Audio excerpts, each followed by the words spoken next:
Good morning, guys. You're welcome once again to my beautiful channel, and you're welcome to this channel. This is on the 24th of October, and I'm very much happy to welcome you guys right here. So please, I would really like you to show you what Professor Lumumba said about the origin of slavery. And as I show you this video, make sure you watch the video, and I believe that you're going to learn something very, very important from this video.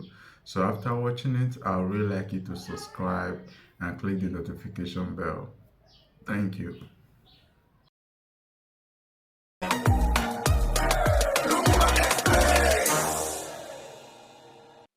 Slavery has a long history. When you read the history of human beings and the history of war, you hear about slavery. When people fought wars and they had prisoners of war, they took them as slaves. But in terms of recording, we begin to see slavery in Sumeria, in the Western tradition. That is when you begin to see the emergence of slavery during conflict, as I've already said, when people were conquered and they were subdued by one civilization, they would then be enslaved. And in many cases, you see this also articulated in different histories. Look, for example, at the Hindu Mahabharata, which is several years older than the Christian Bible. You see evidence of slavery, and when you look at the Talmud of the Jews, you see slavery. When you go to the Chinese and Oriental tradition, you see slavery. When you come to Europe and you begin to talk about the conquest of the Visigoths and Ostrogoths and the Romans, you see slavery. The Christian Bible itself in the Old Testament has slavery. In African tradition, when you look at Northern Africa, you see slavery. When you look at Islam, you see slavery.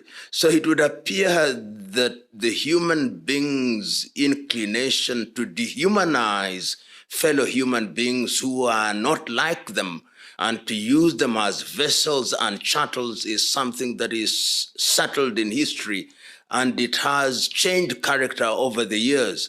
The tragedy, however, is that slavery is alive and well in different forms. I remember when I read different histories in the manner that I've articulated, you see that women and children were part of the war spoils. And that in itself tells you that slavery is part of human life, undesirable as it is. When we talk about contemporary slavery, particularly in the continent of Africa, we've got to look at it from a number of dimensions. We do not talk as often as we should about the slavery that took place in the eastern coast of Africa from the year 650 AD. The enslavement of African peoples by the Arab Emirates, if you may, the Omani Empire and all those empires. This started in 650 AD, as I've already said. And estimates now suggest that as many as 18 million Africans were taken from the eastern coast of Africa, from what is today Kenya, Tanzania, up to the hinterland in places such as Malawi, and were taken to the Arab world. One of the things that happened in the Arab world, why you don't see the evidence of black slaves, is that they were castrating men, and therefore they did not produce. And it is something that we don't talk about as loudly as we should, is not as documented in the manner that it should, but that is the first wave of slavery, in modern day slavery. The much more known wave of slavery starts in the 15th century. And this is by the European enslavers led by the Portuguese in the early 1400s, which is the 15th century. And all the European powers were involved in slavery. They themselves, of course, had been subjected to slavery by their fellow Europeans. But when they started coming, you'll remember that when the Portuguese started coming into Africa, they wanted to trade in gold and spices. But then they discovered that there was another commodity, the human being. And it is interesting that even the now very quiet European powers were involved in what later became the transatlantic triangle of slavery. The Danes were there. If you look at the Cape Coast Castle in Ghana, in what is today Ghana, they participated in the building of it. The Swedes were there. The Norwegians were there. The Dutch were there. The British were there. The French were there. The Spaniards were there. The Germans were there. So modern day slavery as we know it was actually animated by the need for labor within Europe. And as I've already said, the Portuguese were in the forefront of it. And then initially they were taking the slaves to the motherland. So you'd find some dark-skinned individuals in Lisbon, in Spain. And when they started conquering different parts of the world with the activities of individuals like Vasco da Gama and Christopher Columbus, you now begin to see slaves, African slaves, being transported from the western part, particularly Nigeria, Gambia, Senegal, Equatorial Guinea, and ultimately on the southern part in Angola, being transported to what are now the Caribbean, to Jamaica, to Trinidad and Tobago, to St. Vincent's and Grenadines, to Brazil, to Colombia, to ultimately to Costa Rica. And when the Americans get involved in slavery, of course, they are then taken to the United States of America and even to parts of Europe. That then became known as the transatlantic trade. And records now show that nearly 12 million, and these are conservative estimates, of Africans were taken to what were described as the new lands to work their lands. And it can't be said without fear of contradiction that America was built by black labor in the same way that Latin America was, and the Caribbeans, and it was devastating. The impact of it is alive even as we speak, because it involved the dehumanization of human beings, and they are being treated as chattels and being sold as if they were not human beings. All slavery was dehumanizing. All slavery was demeaning. All slavery had a commercial aspect to it. There is no slavery that you can say was humane. And one of the things that they did was to take away people's cultures and people's language. You can say, for example, that in the Arab world, because of the lack of documentation, you don't see the descendants of slaves in the manner that we see it in the United States of America or in the Caribbean. But one can say, for one thing, that what they did was to convert people into chattels, and it made those parts of the world richer.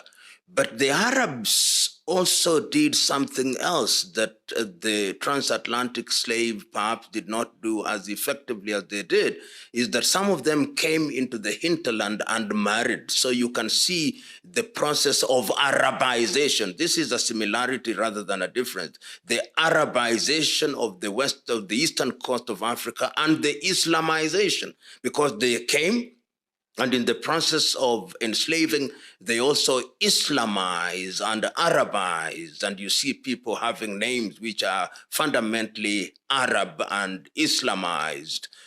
Even the Arab names were Islamized. And then when you go to the transatlantic trade, it was a complete transplantation of the people and the destruction of their culture, so that people lost their languages. If you go to the United States of America, those who went there who are Yorubas, those who are Wolofs, those who are Igbos, or those who are Temne, or those who are Mende, or those who are Ovambo, those who are Ovimbundu, they all lost their culture so that you cannot trace their language. Conversely, the Arabs who came to what we now know as Swahili, which means the coast from which the word Kiswahili is derived, the languages were not lost, but they were Arabized. If you look at Kiswahili, which is fundamentally a Bantu language, you see that there is quite a lot of borrowing from the Arab language.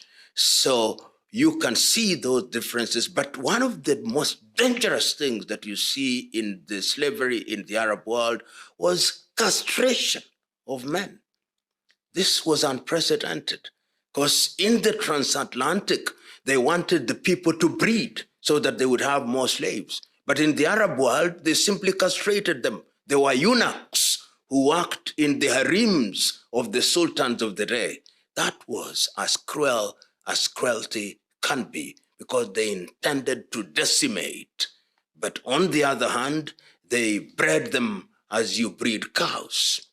They bred them as you breed rabbits, only that then they served as labor in their farms and in their households. You know, Christianity played a major part in giving legitimacy to slavery.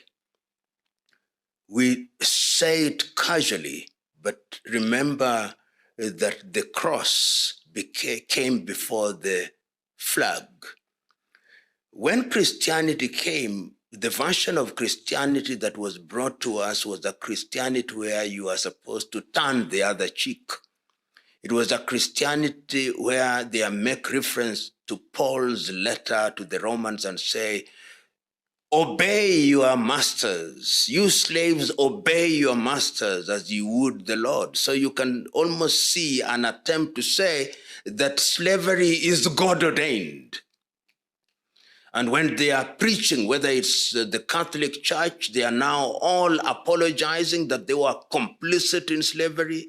The Anglican Church is agreeing that they were complicit in slavery. The Presbyterian Church is saying that they were complicit in slavery. So the church, as we know it, the organized church from Western Europe was part and parcel of the enslavement of Africa, and that we must never forget. And they made references to the Bible to legitimize this atrocity. So that is the reality. And the same can be said of Islam, that Islam also did recognize that there are certain people who are not believers who could therefore be enslaved. Religion, as we know it, is as guilty as guilt can be in the enslavement of peoples. And remember, it is not only African peoples who are enslaved. Even other individuals or other groups of individuals in different parts of the world were enslaved and or dehumanized. If you go to the Latin America, the Arawak people were decimated and religion was in the forefront. In the name of God, people are enslaved. In the name of God, people are dehumanized. In the name of God, Africans were turned into things. In the name of God, Africans were turned into commodities. Organized religion has every reason to apologize to those that were enslaved. Every civilization, as I've already said at the very beginning, in every society, people always tried to dehumanize those who did not belong to their communities. So there were wars among African nations, and when people were themselves arrested, when the European colonizers and enslavers came, most of them initially did not go into the hinterland. What they then did was to enter into unholy alliances with some African chieftaincies, and they hunted people who are not of their own or those who are prisoners and participated in the slave trade. I know some European revisionists try to use this to say that they do not owe Africa, but that is not the root cause. The kind of slavery that was being practiced within African societies did not lead to the massive commercialization that we then saw in the transatlantic trade. But it's true to say that slavery was known in Africa, even before the advent of the Europeans, even before the advent of the Arabs.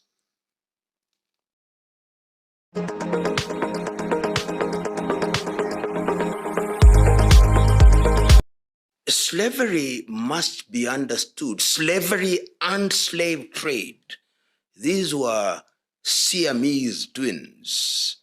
Slavery for its own sake as a punishment to individual that was captured perhaps did not have as much value as when people started trading in slaves.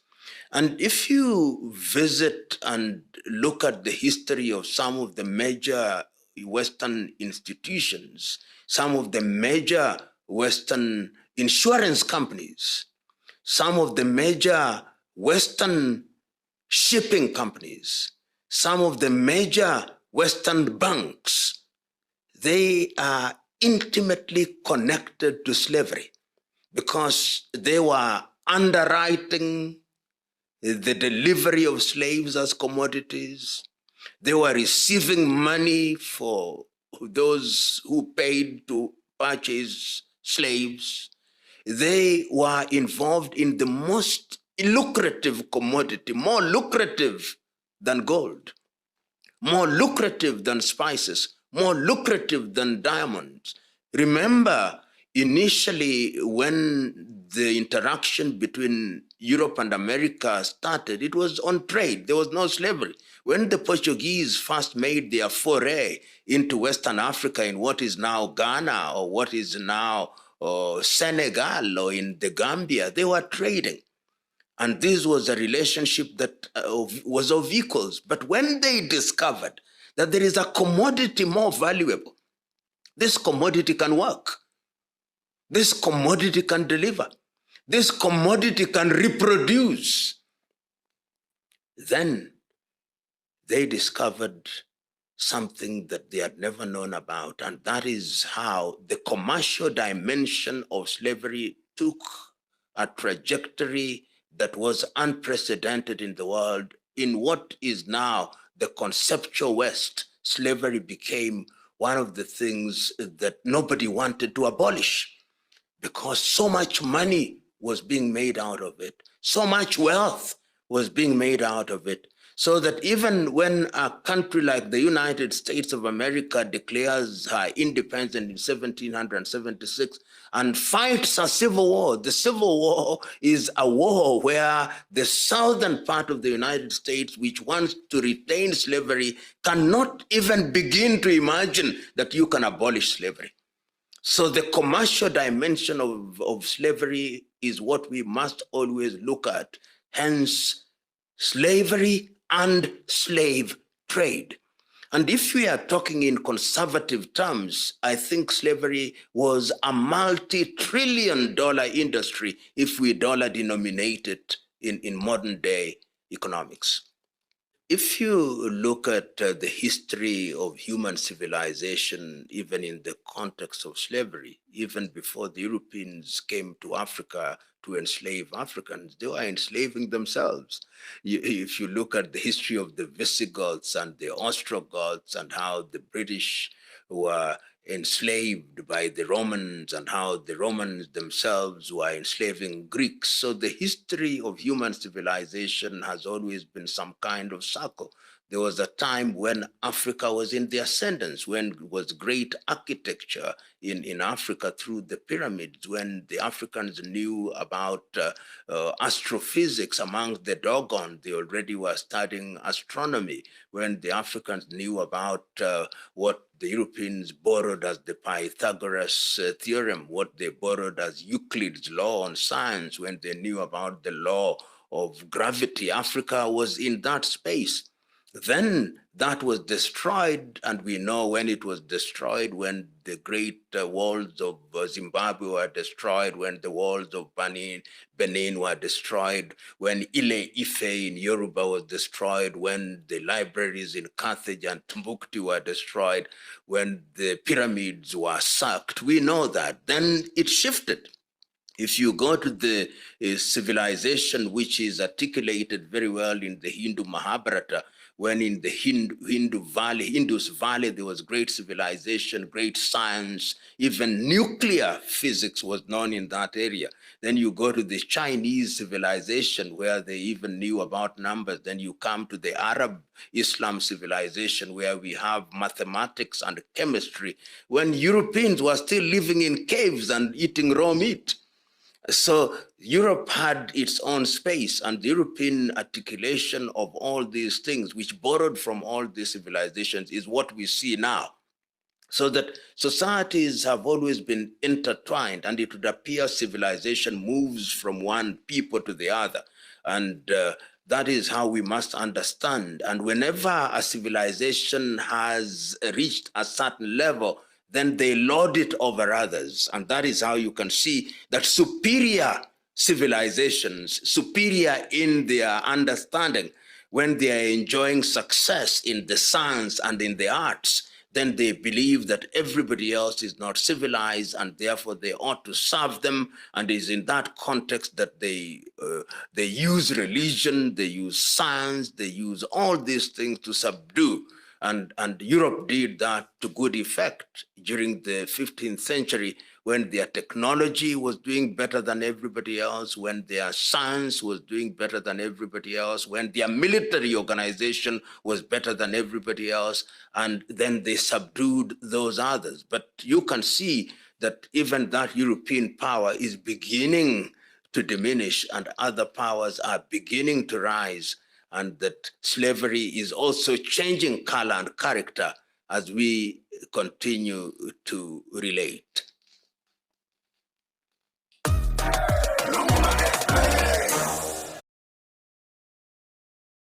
So thank you for watching that video. Please, if you find the video very helpful, and please, I would really like you to subscribe and click the notification bell.